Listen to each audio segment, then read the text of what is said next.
Hello and welcome. I'm Jessica Klein, and we're here for the first ever National Equipment League after show. We're here season 3 with the cast, the competitors from season 3, and I thought we would be done sweating when we finished event 4 today, but no, here we are sweating again in wonderful Livonia, Georgia. So we're going to get into it though, but this is the most dramatic National Equipment League that there has been in the last 2 seasons prior. We have something new this year with, we have 6 competitors. We also have penalties. Instant replay was a big part of the season, and it definitely was key when it came down to our 2nd and 3rd place. So we'll get to it. We've had for 3 seasons now. We've have 2 people that have been here, and the commissioner, you've been around. But Mike, Simon, Brian, you guys have been here for all 3 seasons. Mike, first I want to ask you, how do you think this season was different than the other 2? How far have we come since season 1, challenge 1? So first off, I think the most obvious difference from season 1, and nothing against any of the previous competitors, but the level of competition has definitely greatly improved and stepped up, which is absolutely awesome. I think the commissioner, even though it bit me in the butt a few times, and I still like to sit here and argue about a few of these penalties, I think the implementing of some penalties and to make some stuff more fair, and honestly, we should be penalized for stuff that would happen on a job site. I've never been penalized for leaving dirt in a dump truck on the job site, but I'll leave that open-ended there. But, only because your customers don't know? huh? Well, it's because you're your own boss. I guess I'm penalized. Would it have I'm penalized been? in the bank account, not on the I was stopwatch. going to say, who's but, paying for the dirt that But was no, left to be? all in all, the challenges we do continue to get better. I love that they're somewhat job site oriented. I think that makes it a realistic show, and the competition just keeps improving, which is absolutely awesome. What are your hopes and dreams for National Equipment League? Where do you see us going? The hopes and dreams for the National Equipment League, I think it's kind of a little bit of a niche audience, but I see no reason why this can't compete with any other reality love show or reality survivor show or any other. You just spoiled season 4 National Equipment League dating.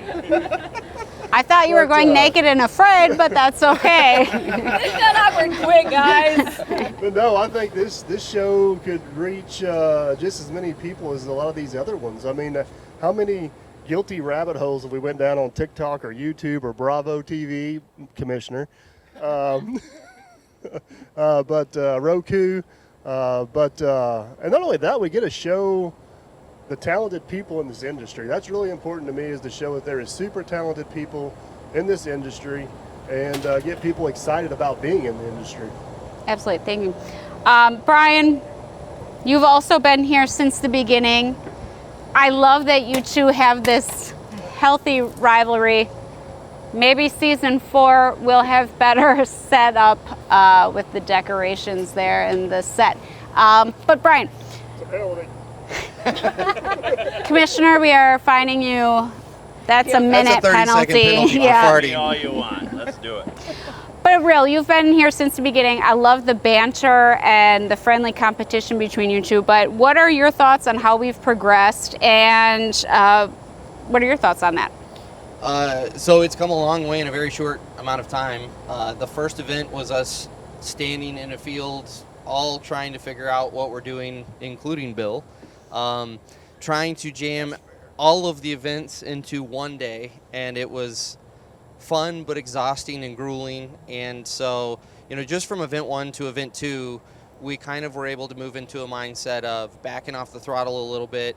And one of the big things that came out of event 1 that has been consistent all the way through, and we keep talking about it, is while we're all competitors and we're all rivals in this, at the same time, there's a lot of back and forth on strategizing and talking about how we're going to do the competitions. And learning from the person that just went and critiquing their run.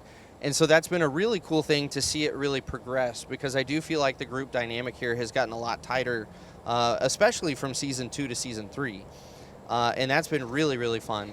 And then the level of the competition, like Mike said, has gone up, but also the level of the events has gone up. Especially here this season, the events were much more complicated, much more technical. I think they were better thought out, just because we learned a lot of lessons from seasons 1 and 2 on how competitors would stretch the rules or try to get around rules, and that's where these penalties have really come into play this time around, and so it's been a lot of fun. So you like the penalties? I have to tread carefully here. Yeah, When they're absolutely. not against them, you love them. I like the penalties. Yeah. They need to be there. I don't like the fact that I got a penalty, but I will accept my penalty. But no, I think, in all honesty, that is something where it keeps us honest, because we talked about this the other night. Anytime you're in some sort of a competition where it's a race, Yeah. there is a natural tendency that everyone's going to try to stretch those rules and those boundaries as much as possible. And so those limitations need to be there, and it adds to the spiciness. It was a lot of fun. Once you kind of got past the initial, I got a penalty, Yeah. it really did make it a lot more fun.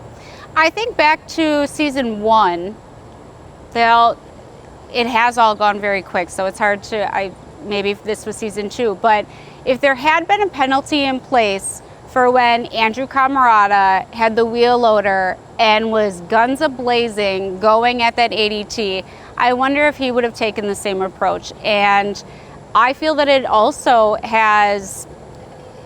it maybe prevents some recklessness. And I mean, we were all there with the bed banger on that ADT, and it was cringy. It was like, we all... Now, hang on. Are we talking about Andrew, or are we talking about Mike? No. I just want to say, there's our I just want to first say shot I do fired. like Brian's penalties a lot better than I like my own. Yeah. But I think the particular situation you're talking about where the penalties really would have come into play was the mini excavator competition, where it was a lot more beneficial to destroy the course and not do it properly versus actually properly do the thing. And I don't know what the outcome would have been if that would have been different. But no, I think the penalties, as much as I don't like mine or anybody's, I think they were. They were appropriate.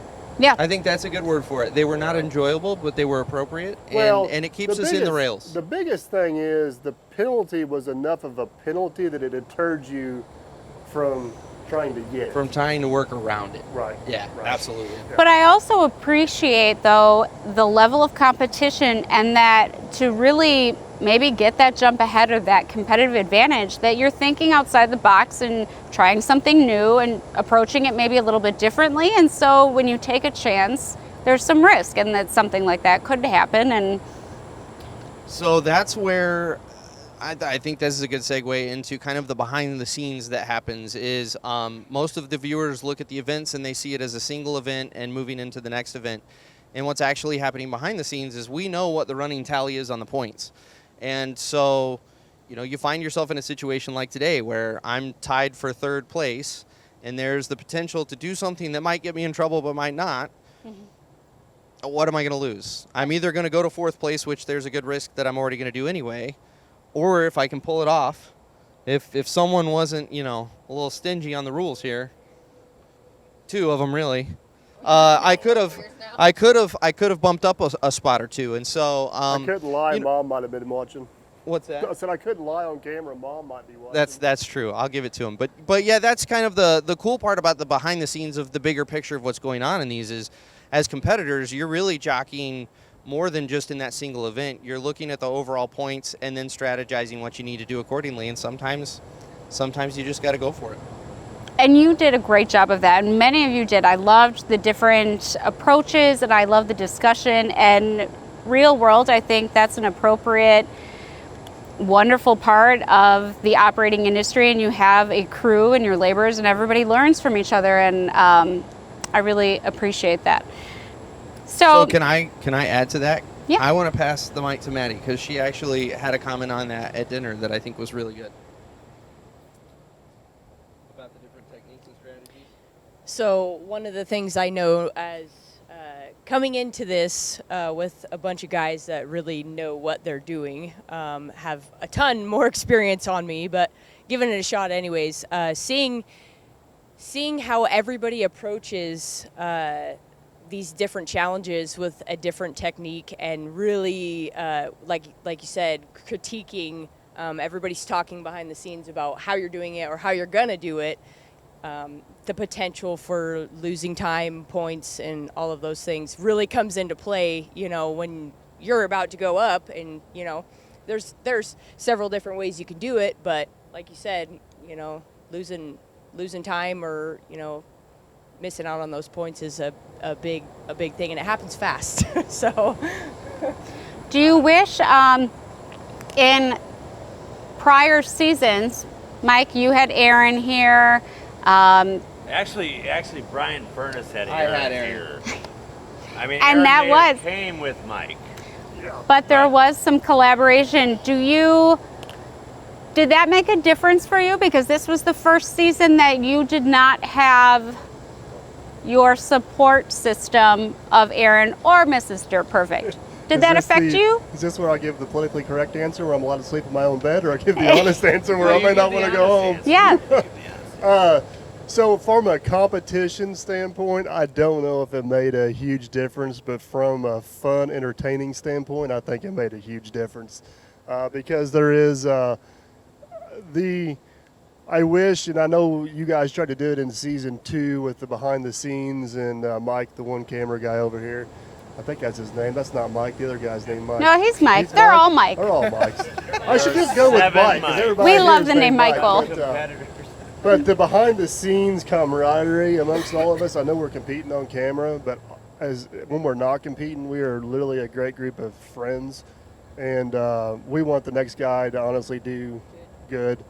And that's where people like Aaron or the wife that was here last time really comes into play. But yeah, I missed the little guy and the wife, but I think I still probably would have finished tied for second. Nice. It made a huge difference for me because when he was here, I got first, and I haven't since he's been gone. Well, maybe Back to that penalty report that nobody got.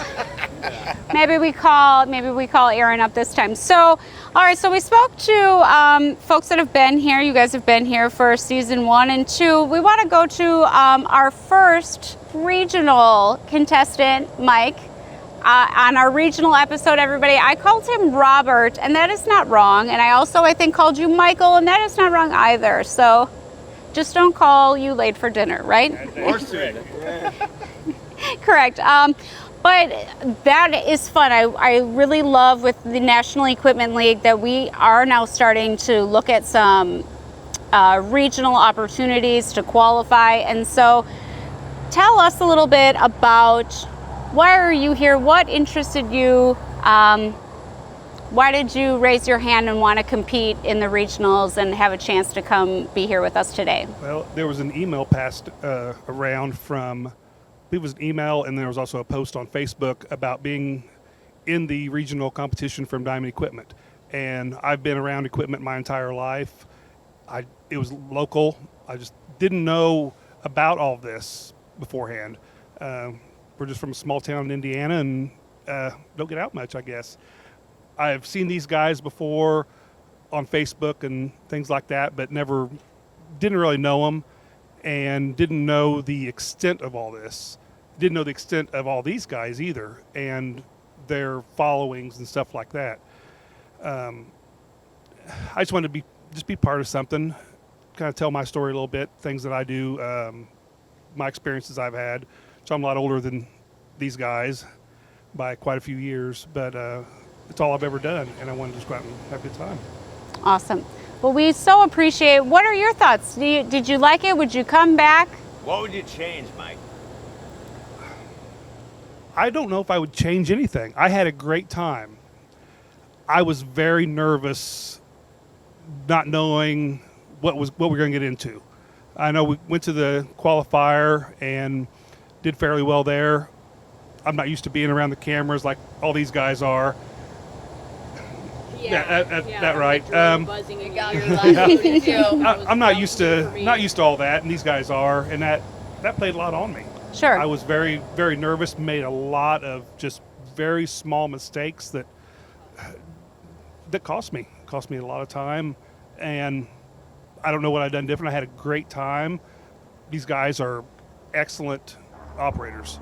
They really are. Some of their times that they put down, I look at my time, it's like, where did the minute go? I don't know how they did, but they did great things. I mean, we have a lot of talking behind the scenes and saying, well, I would do this, and after someone runs, like, well, they should have done this, and everyone kind of thought the same way, and you learn from that. And just a really great group of guys that got along great. So from what I'm hearing, the discussion and the camaraderie, that plays all into it. And even if you did finish a minute behind, it didn't make you feel less than, or like, everybody still was encouraging, and that's what I love. Very much. Very, very encouraging. You guys told me at the end, I mean, last season someone was way behind, and it just takes one event to get them back up. It takes one small instance that somebody messes up, that one penalty or two penalties. Easy now. Well, I don't know. I know you are you have the most points now in the running total. I don't know if you're running who has the most penalties. I think there's an opportunity to be tracking that. I think I may have that. I'm not sure. We'll have to I tally. can say pretty confidently you don't. I think I might. No, I don't. Well, Wow. that may be another. I'll have to go to the tape for that. Yeah, we might have to. It sounds like a spreadsheet, and I'm It all may be a over it. spreadsheet thing, but I just had a really great time. More than anything, it was great to get away from home for a little bit and come down with these guys. I mean, I had a great time with them, talking to everybody about things they do, and how people do things different. Well, you were part of the National Equipment League family, and we're so happy. And Rebecca, we're happy that you are here too. It's been a pleasure to get to know you two even from when we were in Indiana and then here again too. So, Thank you so very much. yeah. All right. So, Tom, hi. Hi. How are you? Very good. So everyone's talking about penalties, and you're sitting over here like, I don't know what you're talking about. Was it too easy? No, I don't think it was too easy. Yeah. They were definitely some good challenges. I mean, my strategy pretty much for all of them was to be quick and efficient, not fast. Because I think a lot of guys had faster, like if they didn't get penalties, they would have beat me. But I was trying to be quick, but also be efficient. So not getting penalties, trying to limit my movements. I was trying to think about all those little things that can add up. Like you were just saying, like you got a minute spread. I mean, a couple of guys beat my times, and I'm like, how the heck did they get 30 seconds off my time? You know, so there's just like a lot of little things that you can do on some of these challenges to really shave some time off. So I was really, really trying to pay attention to that and also not rack up those penalties. Because like everybody said, those penalties were significant. Like you didn't want to rack them up. They were big time onto your score. So. And if I can add to the awesomeness of how he did, one of the disadvantages of getting first in the events is you have to go first in the next event. And fairly consistently, he would still get first place in that event that he went first, which, hats off. Very impressive. It is not easy to go first every single time, right? Because cards are on the table, you show everybody. Yeah. Many times that we've experienced that it's not only what goes well, but it's also that didn't go well. Yeah, you figure out what doesn't work, which is a huge advantage. So my strategy was just to go for it, because to put pressure on people, and I think that kind of happened in the skid steer challenge, because I just went for it, and I was like, I got to put a good time up and put the pressure on so everybody is like overthinking. I mean, we had some people still using MapQuest. They lost their way with the GPS. Yeah. They were going the wrong way. So my strategy was trying to put up a really good time that people really, really had to think about things that they were doing and overthink things and make mistakes and stuff like that. I just can't believe you put water in my fuel. That would have been good. Very methodical. You did great, and I love that you were trying to be quick, and efficient, but not fast. Yeah. I think you should TM that, make a t-shirt out of that. That would definitely sell. What would you like to see for next time? There's a little discussion. I'd love to see a team event. That'd be super cool. I'd love to bring a teammate, and some other people can bring a teammate. I think that would be a lot of work on the commission's end and everybody else's on what challenges to do. And I mean, they got to be bigger and more elaborate with 2 people, but I think that would be like really, really cool. That'd be like a whole nother little dimension. Absolutely. Was there any equipment that you wish would have been involved more, or any?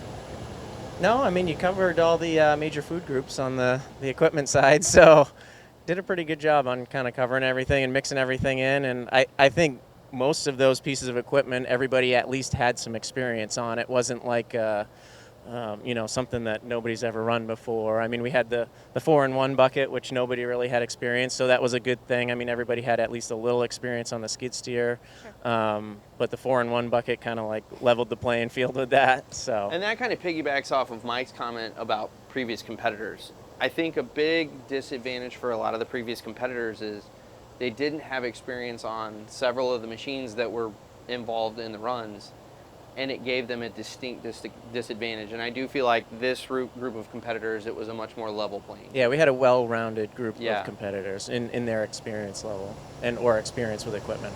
Yeah. I love it. Speaking of newcomers, Miss Madison, thank you so much for joining us, and Brenna for being here to tag her in, also to coach. Can I just say real quickly, I don't think we covered enough. Brenna, we were going to invite Brenna back to compete. There was an injury tag out, and we were very lucky that Madison was able to join us. Absolutely. We think it's important. I mean, we never want anyone to get hurt, and we love that you were able to bring us Madison. You are amazing with your equipment, experience, your approach, just your personality and being around. You've definitely added some fun into the group. No offense, guys. Well, I'm the comic and all the things that we needed here, that's for sure. We needed that little mix-up. I love it. How does it, I'm gonna just not beat around the bush. What is it like being a woman in a man's industry? Oh, well, I have to say that the biggest thing with that, I've worked with several different types of crews. There are some dudes that just plain ass don't like women in construction. Like, why aren't you home making a sandwich? And it's like, well, I'm sandwiched out, like, I don't know how else to say it, but. Or hey, guess what? I can do this and make a kick-ass sandwich afterwards. Sandwich, I can do 2 things. for my lunch. Sandwiched out as a t-shirt. Sandwiched out as a t-shirt. I am really fortunate to, where I'm working now for Flatiron Construction, I have a great group of guys that I work with that have really pushed me to do things that I wouldn't just be like, yep, let me do it, They are like, nope, she's gonna do it today, so I'm getting really good experience with people that have done several rounds, orbited in construction. So I feel really fortunate to have had that. I've had lots of different perspectives through the years, and it's changed. You have to have tough skin, take shit, give shit. That's good. I can tell Yeah, you tough skin for guys as well. Yeah, I have to say I'm kind of a brutal one to be around on the workforce. So I do lay it out quite a bit more than I receive it. So That's good. yeah. We like Yeah. that. And Yeah, I think like it everyone too. needs it. It's the uncomfortable factor. It's my forte. It's good. It's nice and healthy. What was your favorite part? That's hard. So we had a discussion Brenna and I about these things that we're doing here aren't necessarily things that you would do on a job. I mean, the loader, for instance, that's what I do normally. And it has the functions of rising, lowering. You have a heavy load, you got to make it, you go up and over delineation and all of that. So you're doing that all the time, but there's so much more pressure here, with everybody watching and the cameras and all of the things that go along with that.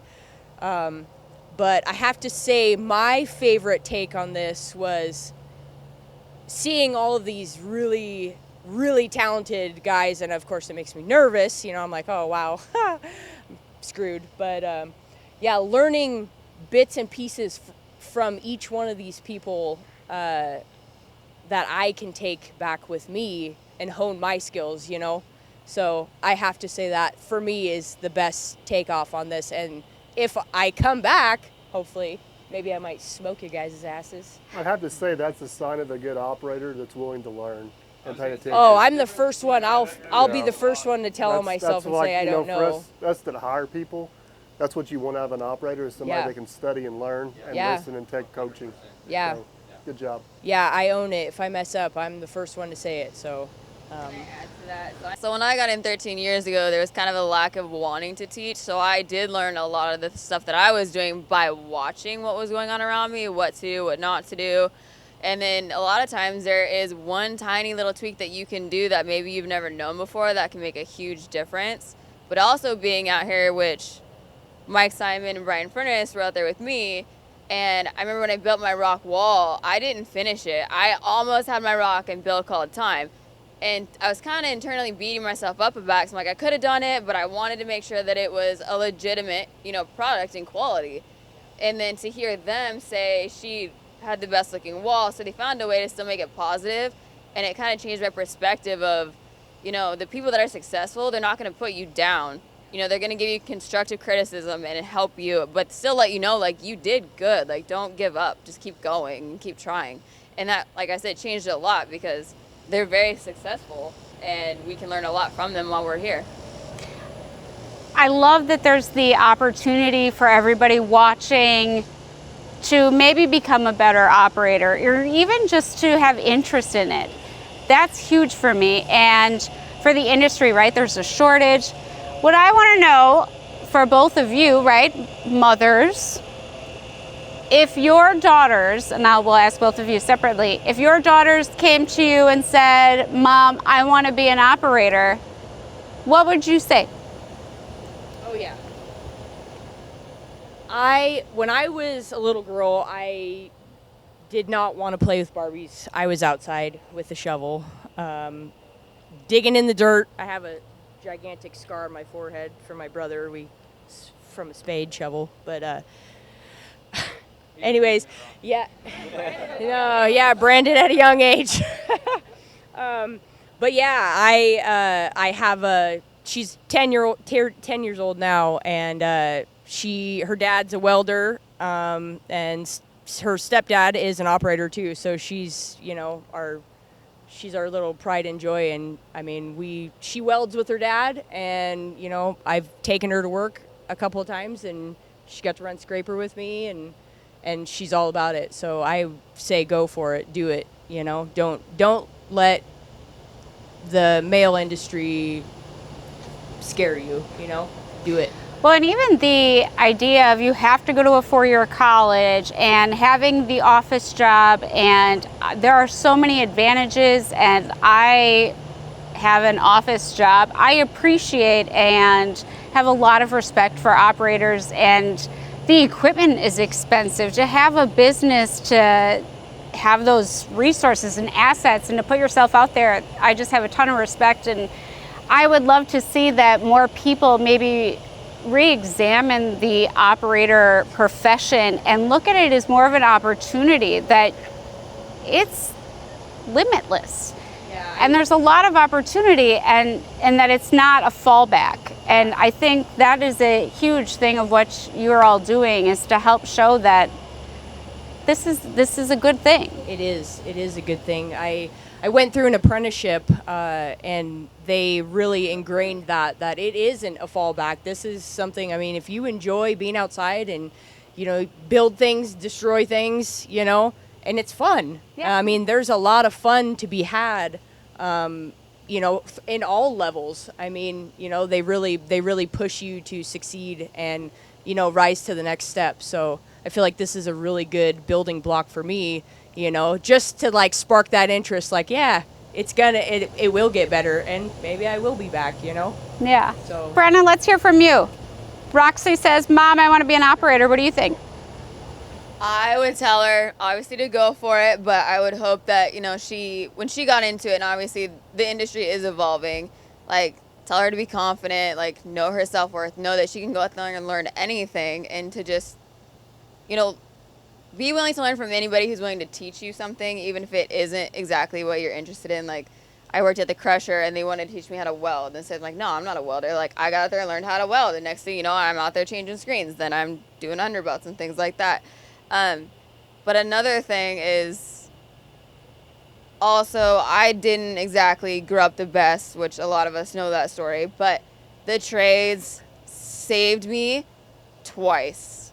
Like I walked out at my front door one day with her and I was able to jump right back into a seat because I learned a skill set. These roads are always going to have to be repaired. Buildings are always going to have to be repaired. It's like a never-ending cycle. And as long as you can master a craft, you're always going to have work, which is going to lead to a good family life. It's going to lead to a good future, stability, and things like that. So I would tell her, she's just like me. She loves the dirt. She loves running excavators.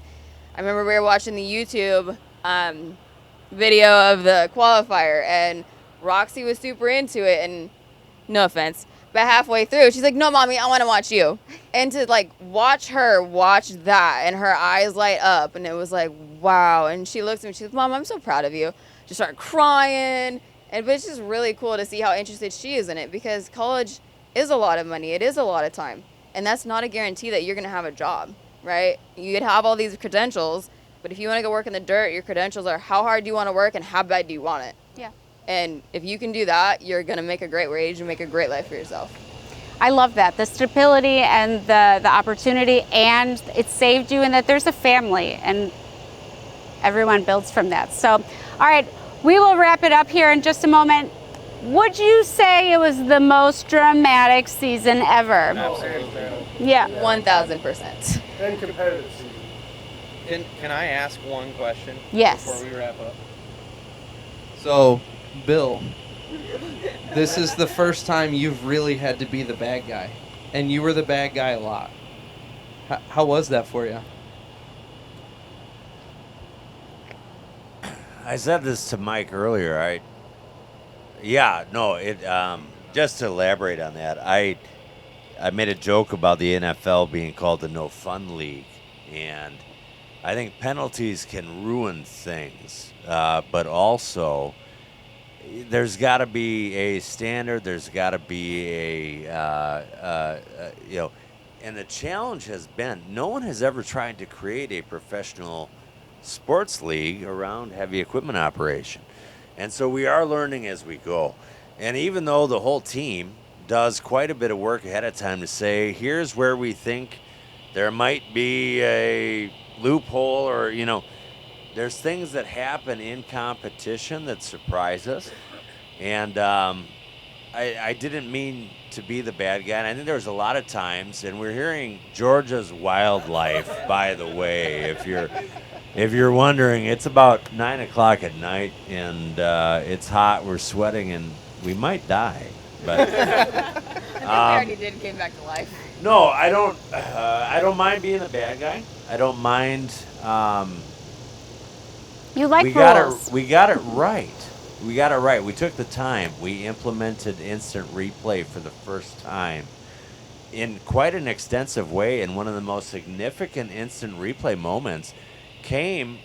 This shows you how involved the competitors are. Brenna was filming, and actually, sorry, Madison, one of the most significant instant replay effects came from a video that Brenna took on her phone. And I hope I didn't. Lori was holding it. I hope I didn't just cause problems on the flight home tomorrow. Thanks, Bill. Son of a bitch. No. No, I don't see it as being the bad guy. I see it as we are perfecting this each time we create something new. There needs to be a standard. There needs to be rules. And for this to be a credible competition moving forward, it can't be. I've made the joke twice tonight, so rule of 3, I'm going to make it a third time tonight. No offense against other rodeo-style events. This isn't snatching the basketball off the road cone. We're trying to build something here that shows skill, understanding, and expertise with the equipment. And so I hate penalties. There is the emotional part of me that hated calling penalties more than anything else. But for this to be a fair and credible competition, we need to do it. So I hated being the bad guy, and it did affect. I do think I agreed with the first statement you made. This is the most impactful, dramatic, and consequential season of this that we've had based on decisions made in operation. And you're absolutely right, Mike. Something you said, and as I was sitting here thinking about it, when we're on a job site by ourselves, do we know that dirt got stuck up in the bed, and is there any consequence to that dirt getting stuck up in the bed? There's no consequence. And it's not going to cost you any money at the end of the day. It's not going to cost you, but we are holding true to a skill. We are holding true to the execution of the act. And so, yeah, I do feel bad about some of the penalties called this week. But I sleep well at night knowing that we made the right decisions based on the evidence at hand. We implemented instant replay. Yeah, I'm good. You did a great job. The instant replay and the camera technology, I don't know, that maybe next year or next season there might just be a drone flying for instant replay purposes at all times. Who knows? This is an evolving thing. Season 4 maybe coming soon. In 2026, we all know ConExpo's coming, and maybe there'll be something around then. So we're losing daylight here. We're going to wrap it up. I'm going to quick do a round. I want 2 words about your closing, best thoughts. What do you want to leave the folks at home with thinking about?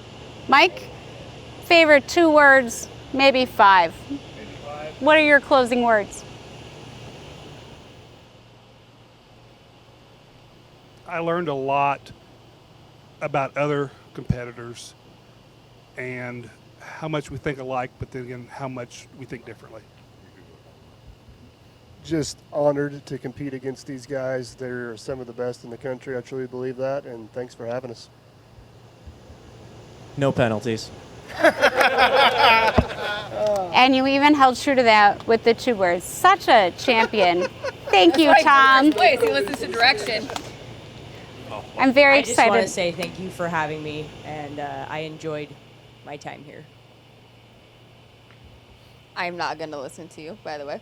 But just like what I wanted to say is, like, don't ever let the doubts of others become your limitations. When I came out here, I was super nervous, had a lot of self-doubt. Not to call you out, but so did Madison. But then we came out here and we saw, everybody is humble and willing to teach as we come out here too, because we're not as experienced. So it's really cool to have that out here with you guys.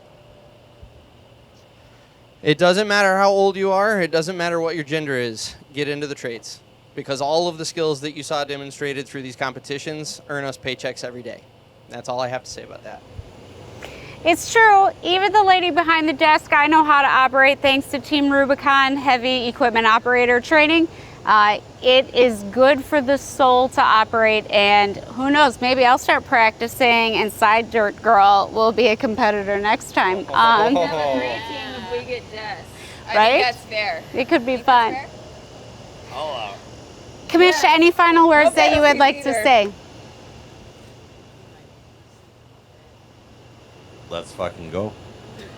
And we have the F-bomb. You owe us. Put money in the swear jar. For everyone tuning in at home, thank you so much. It was a wonderful season 3. Thank you to our crew for killing yourselves the last couple of days. We had a vehicle thermometer showing 107. So thank you so much. Thank you to everybody here. It's a pleasure. Thank you at home. We can't wait to see you for season 4 of the National Equipment League. Thank you.